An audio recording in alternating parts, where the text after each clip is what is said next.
wanaagsan daawadayaal halkaad naga dheehanaysaan waa shabakada caalamiga ah LM24 TV magacaygu waa Cabdullaahi Farxaan Cabdullaahi Balanballe toddobaadkan waxaan idin soo bandhigaynaa barnaamij gaar oo markaa kaga hadlayno deegaanka Lababaar ama degmada Lababaar ee gobolka Qoraxi ee dawladda deegaanka Soomaalida Itoobiya iyo arrimo ku saabsan intaanan deegaanka aanan guda gelin waxa jira urur dhalinyaro ah oo markaa loogu magac daray Lababaar Youth Development oo ka shaqeeya gudaha deegaanka iyo sidoo kale qurbaha oo kale iyo sidoo kale wadamada jaarka ay ku sugan yihiin hadaba waxaan arrimaha ururkaasi ka wareysanay Faysal Ahmed oo ka tirsan xibin weyn oo member ka mid ah ururkaasi ayaa inooga warbixinaya Faysal ku soo dhawow shabakada LM24 TV marka ugu horeysa waa dhawahay Cabdullaahi waa tahay aad u mahadsan tahay waxaad inooga warbixisaa sababta loo aasaasay ururka LYD ama Lababaar Youth Development waxaad uga warbixisaa daawadayaasha بسم الله الرحمن الرحيم الحمد لله رب العالمين وصلى الله وسلم على سيدنا محمد وعلى آله وصحبه أجمعين دمان والسلام يا أصحابتا LYD دمان أمد الصوماليات ملك استوئي تشوغان ومحسنتها فيصل هذا أنت سولوينتي وسو قدومنو ururka Lababaar Youth Development macnaha Lababaar Youth Development hadan daawadayaasha u jilciyo waxa weeyaan dabcan sidaan ka wada dhereegsana waa horumar bulsho ama horumarin urur horumarineed oo dhalinyaro sababta loo aasaasay ururkaasi ama ka dambeysay maadaama aad kamid ahayd maskaxda ururkaasi soo hindistay oo aad nagala joogtid maanta dadkii soo aasaasay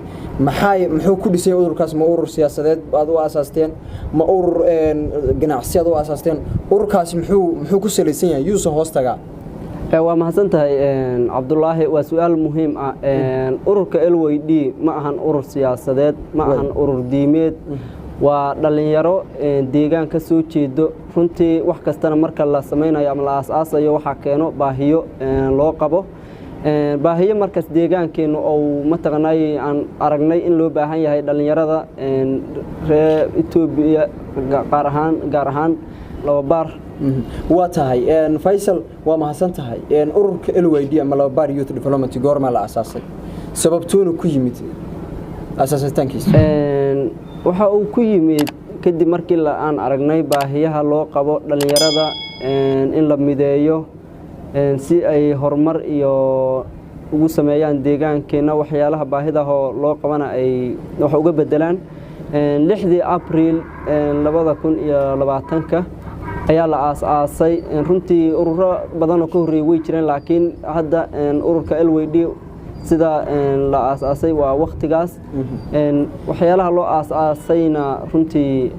waxay ahaayeen baahiyo deegaanka ka jiro oo u aragnay inay muhiim tahay in dhalinyaradu ay u istaagaan wax badan ay ka qabtaan Faysal Ahmed aad u mahadsan tahay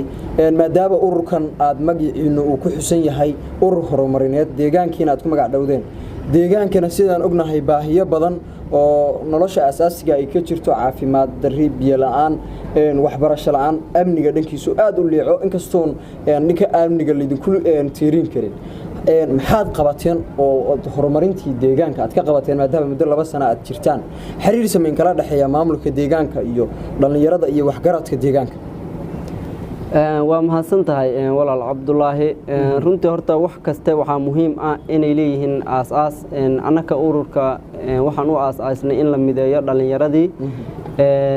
oo dhalinyaradii ay midoobaan markii ay midoobaan kulli wax badan waa la qaban karaa halkii ay maalintaas joogeen iyo maantayna runtii wax badan ayaa u dhaxeeyo arinta baahiyaha deegaanka ka jirtana arrimo ma ahan yaani bil ama sanad ama 2 sano wax looga qaban karo marka waxyaalo far badan oo qabana waa ay jiraan haday tahay wax xagga wacyigelinta oo hadeertan awoodda saarnay sida aad la socotay walaal Cabdullaahi deegaanka waxyaalaha ugu badan oo ka jiro waxa markii laga soo tago baahiyaha gaarka waa amni la'aan marka ma jirto wax la suurta gelin karo maadaama amni la'aan baahsan ay deegaanka ka jirto waxaan markasta iyo mataqaanay xaalad kasta aan awoodda saarnaa inaan wacyigelin ballaaran deegaanka ka sameeyno oo dadka ku wacyigelino nabadda iyo wanaaga iyo horumarka sida ay ugu midoobi lahaayeen waa tahay su'aashiisa ugu dambaysa imis dhanka ururkan ka weydii doono su'aalo badan baa noo dhiman maxaad higsiyo oo deegaanka aad ka leedihiin ama aad rajaynaysaan inaad mustaqbalka dhow ka qabataan walaal anaka higsigeenu waa deegaankeena oo horumara waxbarasho hadday tahay xag caafimaad hadday tahay dhinac kasta oo nolosha aadamigu ay tahayba inaan deegaankeena horumar aan yacni u horseedano iyo inaan helno nabad waarto oo deegaankeena ka curato runtii sida aad la socotay walaal Cabdulaahi deegaanka waxyaalaha ugu badan ee ka jira waxay tahay amni la'aan amnigu waa muhiim waxaa ka jiro arrimo markii laga soo tago yacni xagga horumar la'aanta arrimo deegaanka nabad la'aan ah oo arrimo qabiil ku saabsan runtii arrimaha qabiilkuna waa wax markasta Soomaalida dhexdeeda soo jiray oo haddana sii jiri doono oo yacni wax markasta taagan weey si marka dadkaas walaalaha deegaanka wada degan weligoodna wada degan haddana wada deganaa doono ay nabad iyo wada noolaanshaha ay mataqaanay nabad ugu wada noolaadaan ayaan horta markasta awoodda aan siinaa dhibaato colaadeed oo baahsan ayaa deegaanka ka jirto wax mataqaanay soo jireynana weeye insha Allah ta'ala waxaan rajaynaynaa inaan ku guuleysan doono mar waa mahadsantahay Faysal haddaan su'aal dambe kugu dib celiyo ururka ka tirsan dad baa laga yaabaa inay ku xantaan ururkan urur siyaasadeed ama dana siyaasadeed oo shakhsiyadeed buu deegaanka ka leeyahay oo dana u gaar ah bay wataan bal fariin jawaabtaas su'aashaas maxaad ka leedahay ururkan ma siyaasad hami siyaasadeed baa ku jira ama hami jagadoon baa ku jira sileedina idinku maya taas yacni waa la og yahay hadda Lawbar Youth Development qof kasta oo magac yacni waa horumarin dhalinyaro macnaha deegaanka yacni inay horumarido marka anaka wax siyaasada ama wax urur diimeed horta ma ahan LWD muhiimadeedu waa inaan deegaankeena aan saarno awoodda sidii aan horumar aan ugu heli lahayn runtii hadday tahay xag caafimaad xag waxbarasho biyaha dhammaan nolosha asaasiga ee aadamiga waxaan ognahay inuu deegaankeena uu ka maran yahay degmada Shilaabo oo Lawbar oo hadda hoos tago iyo asagu iskuma gudbi karaan arrimo colaadeed oo qabiil darteed sidoo kale dadka yacni degmada Shilaabo wada dego oo 4 beelood ayay ugu waaweyn afartaas beelood ugu waaweyn mid walba mid ayuu mataqaanay waxa kala dhaxaydo qolaad oo saddex mari karin yacni qolaadaas waxay keentay in deegaankii oo dib u dhaco boqolkiiba 90 la dhihi karo deegaanka yacni dib u dhac weyn ee ismaamulka Soomaalida oo ka harsan yahay ay jirto si arrimahaas aan iskaga kaashano ayaan mataqaanay ururkanagu oo ka shaqeeya waxa jirta dhalinyaro kale oo deegaanada dariska aan nahay oo qurbaha joogo gudaha joogo intaba aan ka wada shaqeyno sidii aan dadkan walaalaha dhibaatada markasta isku haayo dhibaatadooda mataqaanay aan uga hor imaan lahayn oo ugu sheegi lahayn xaqa sida aad la socoto walaal Cabdulaahi waxa jirto Allah subhanahu wa ta'ala quraankiisa waxyaalaha kamidka waxa kamida qiso يعني وحيالها قصوينك إن في ذلك الآيات لقوم يعقلون لقوم يتفكرون لأولي الأبصار يعني وحيالها صورا مركي لغا شيكاينايو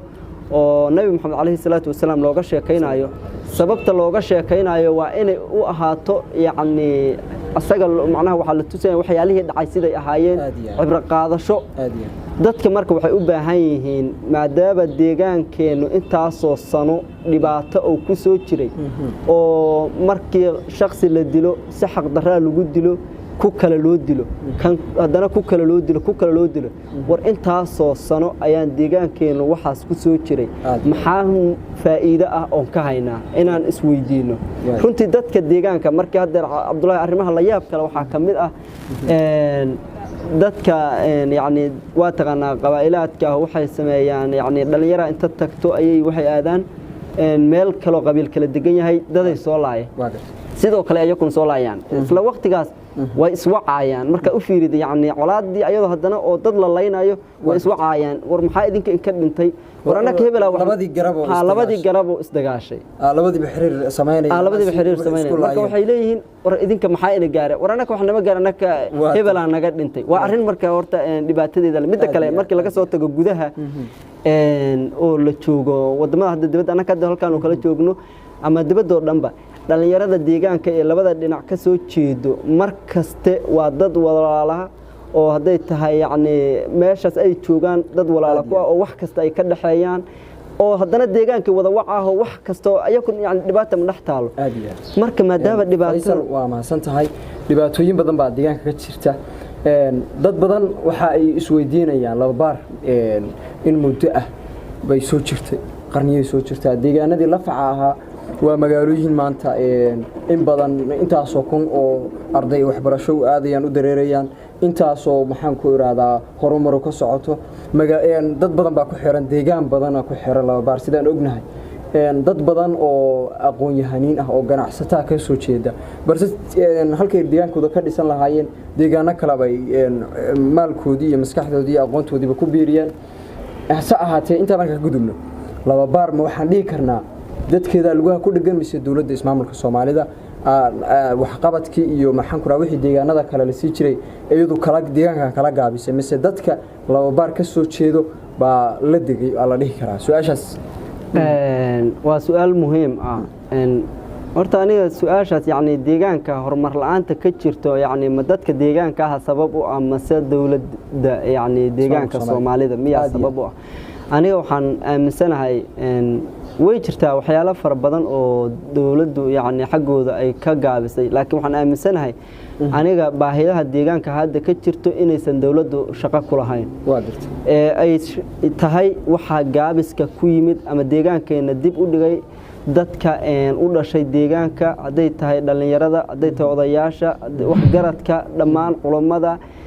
noocyada kala duwan ee bulshada qof kasta ee deegaankaahu yani waxa moodaaba inuusan asagu deegaankan inuu asagu yani uusan waajib ka saarnayn qof walba asagu waxbarashadiisa iyo jawaabtaada waxaad uga dhigaysaa dadka deegaanka hoos u dhigay sida adigu macnaha aragtidaadu tahay dadka deegaanka ayaa hoos u dhigay deegaanka Faisal su'aasha ugu dambaysa aan ku soo gabagabeynayna barnaamijkeena gaarka ee kaga hadlayna arrimaha deegaanka maadaama waqtigu uu nagu yar yahay waxa maxaad fariina ama maxaad baaqaho u diraysaa dadka deegaanka laba baar ka soo jeeda meel kasta ay joogaan waa mahadsanta walaal horta baaqiyo waa muhiim maanta ay ii tahay baaqiyo kala duwan ayaan rabaa inaan jeediyo koow waxaan rabaa dadka deegaanka ee ku sugan deegaanka inaan u jeediyo baaq midna waxaan rabaa inaan u jeediyo dadka ka maqan deegaanka ee qurbaha oo qurbaha joogo iyo dhalinyarada kale ama waxgaradka deegaanada kale oo hadda aan dariska nahay oo colaaduhu ay ka dhaxeeyaan dadka marka deegaanka waxaan u soo jeedinayaa kow inay horta Ilaahay subxaanahu wa ta'ala ka cabsadaan qofkii qof dilay asaga dhibaato qabo